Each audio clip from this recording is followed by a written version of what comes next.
With the warm weather finally reaching Minnesota, many Minnesotans take advantage of its short appearance and spend it outdoors. On today's podcast, we have special guest and outdoor storyteller Ron Schara joining us. You may have heard of him from his TV show Minnesota Bound, where he co-stars with his black lab Raven. Thanks for taking the time to come on the show today, Ron. To start, could you give our listeners a little background of yourself and your journey to success?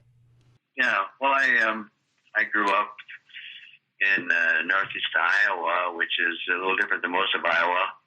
Limestone bluffs, trout streams, real close to the Mississippi River, not too far from the Minnesota border.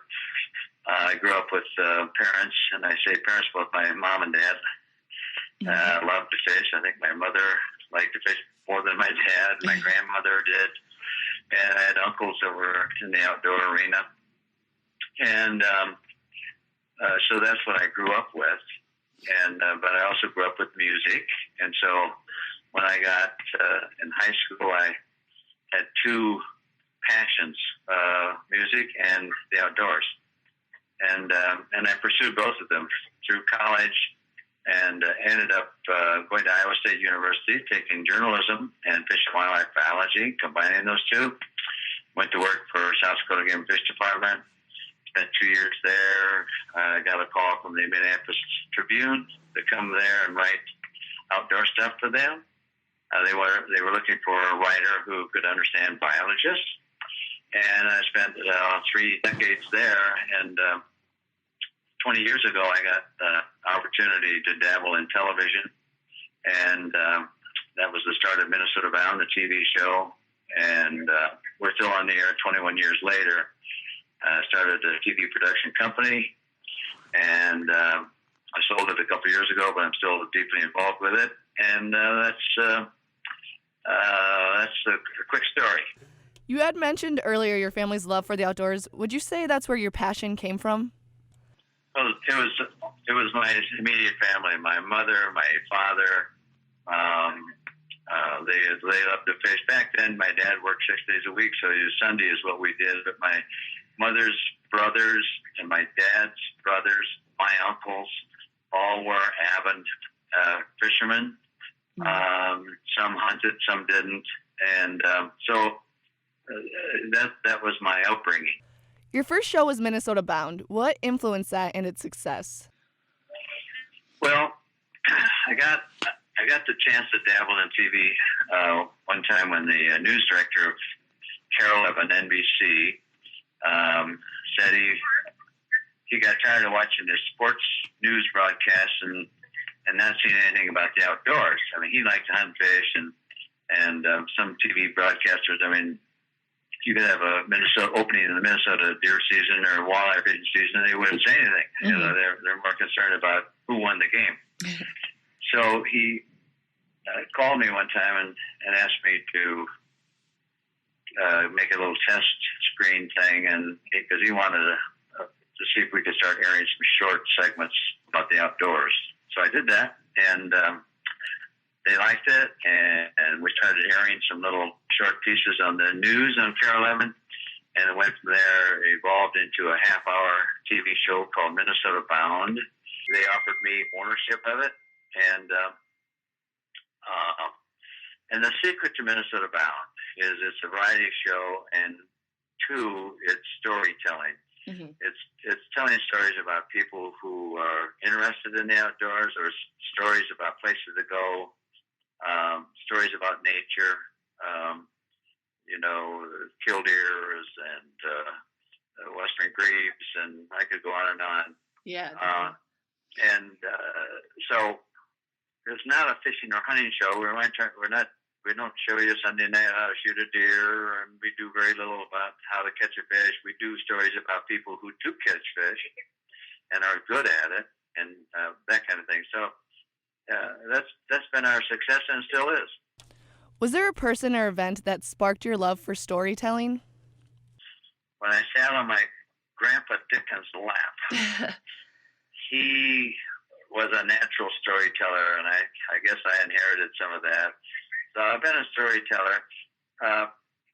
Here's my philosophy. Listen, from the time we lived in caves, mm-hmm. we wrote stories on the cave walls. And when you were a little boy or girl, what did your mother tell you? She sat at the bed and said, once upon a time. So we've been infatuated with stories forever. Yeah, definitely. So stories are still what we like, and that's what I provide. Only my stories are about the outdoors or nature, etc., instead of maybe business stories. Is there a reason you spent most of your time and have your studio located in Minnesota? Minnesota, I tell people there couldn't be an Indiana mountain. Indiana doesn't have hardly any lakes, and they have a few rivers. They just don't have the variety of outdoor that we do. Minnesota also has my audience of Minnesotans are heavily into the outdoors. Fishing, hunting, hiking, skiing, bird watching, you name it. And so there's a lot of people in Minnesota interested in those things. Probably not so many in Indiana interested in those things. Can you tell us about your production company and how you were able to work with networks like ESPN, the Outdoor Channel, and Fox Sports Network? Well, we started it. We started with Minnesota Bound TV show, and that got noticed by ESPN. The next thing I knew, ESPN reached out, and I started producing TV for outdoor shows for ESPN. And then the Outdoor Channel, one thing led to another. And so I think today we have like 17 or 18 editors and videographers and assistant producers, etc. So, and we produce probably more than a half a dozen TV shows. So we're very busy, and I bet. And so all based on pretty much outdoors and storytelling. But we do things like and I'm not on this. It's not my game, but Polaris pays us to produce an ATV riding show, for example. Mm-hmm. So, well, you kind of branch out. Over the last 20-plus years, television has changed a lot, and so have people's interests. In what ways have you had to change the way you produce and the content you put out? Well, interestingly, we haven't changed that much. Storytelling doesn't get old. Mm-hmm. People's interest in fishing or hunting or camping hasn't really changed that much. Younger people might not be as involved in it, but those that are very involved. Mm-hmm. That keeps the kids don't fish and hunt as much as they used to, and that's true as we become more urbanized, etc. But I contend that even though maybe you don't grow up to be a bird hunter, you might still be interested in bird watching. And I think most of us make the connection that we are part of nature, that there's something bigger than the rest of us. We get into issues like clean water. Well, everybody knows you got to have water. Yeah. And so some of those things stay the same. But I look at a program like 60 Minutes on CBS. Their storytelling also, they haven't changed in 30 years. So You've talked a lot about family. What does it mean to have both of your daughters working with you? Well, it's delightful. I have two lovely daughters. My oldest daughter, Simone, handles I have a little outdoor calendar business. She runs that. Nice. Laura is a natural in front of the camera, and both of my daughters like to do some hunting. Both of them like fishing, and so it's as a parent, of course, it's fun to see your children try to follow in your footsteps. I never pushed that. You either have it or you don't in front of the camera. You can't. It's pretty hard to make it if you don't have some God-given talents there. I have to ask, how do you feel about sharing the spotlight with your dog, Raven? Oh, that was an accident. Was it? Dog with me. I'm on Raven the third. Oh, nice. Yeah, and they've all been mother-daughter. They've all been females. And it all happened by accident. We were just trying to figure out what should the set look like. And my wife said, well, try having a dog sit next to you. I had a black lab in the house, a puppy, and so we had the puppy sit there, and camera guy says, that's not going to work. The lights, his black dog just kind of absorbs the lights, blah, blah, blah. He said, is there something bright and colorful you can put on your dog? And I didn't have a clue what that would be, but I walked down the hall of the house, and there was a red farmer's handkerchief hanging on a hook. I put that on the dog, and the rest is history. I'm sure you have many, but what is one of your favorite memories over the last 20 years? I just pick one. Yeah. No, I have one. When I'm asked that question and I'm speaking in front of people, I tell them this story about the day I went fishing with a guy in northern Minnesota. He ran the boat. He started the outboard. He steered it to a spot. He dropped the anchor. He reached into the minnow bucket, pulled out a minnow. He put a little hook on the minnow. He cast his rod and reel out, and he waited for his bobber to go down, and then he set the hook and reeled in a bluegill and took it off the hook, held it up to me, and then I let it go. And he did it all. Nice. He did it all with no hands or arms. He did it all with his feet. His toes were like your fingers.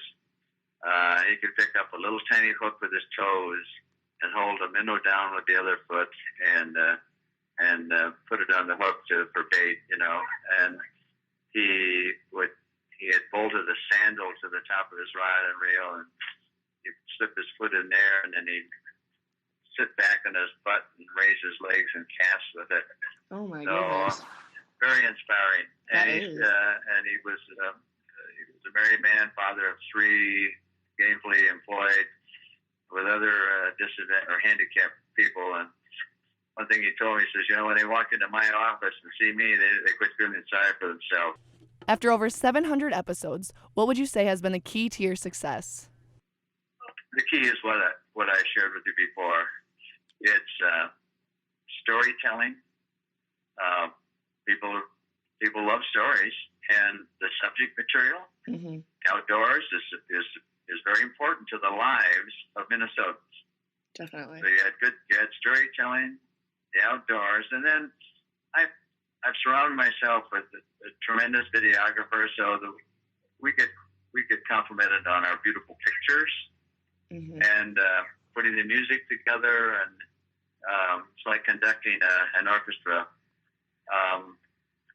But it's the storytelling and the content that's kept us going, and we don't get too controversial. There's a lot of crap on TV. I mean, let's face it. And that's the other thing. People say, I can let my kids watch your show. I don't have to worry about anything, even though I talk about walleye spawning and stuff. But they don't have to worry about the kind of things that we're discussing. When you started all of this, did you ever believe it would be this successful? No.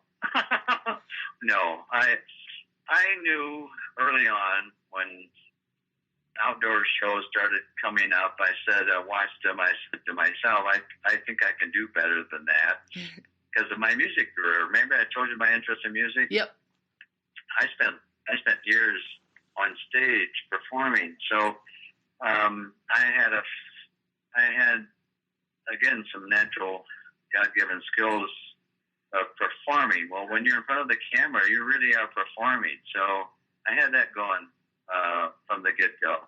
But no, I never thought I'd be what it is. I'm grateful. It's been quite a ride.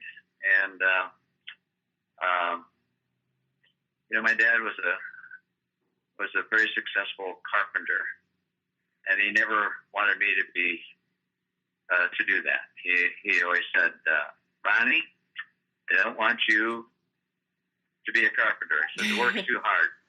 He said, find something else to do. And he lived long enough to know that what I found to do was to hunt and fish and get paid for it.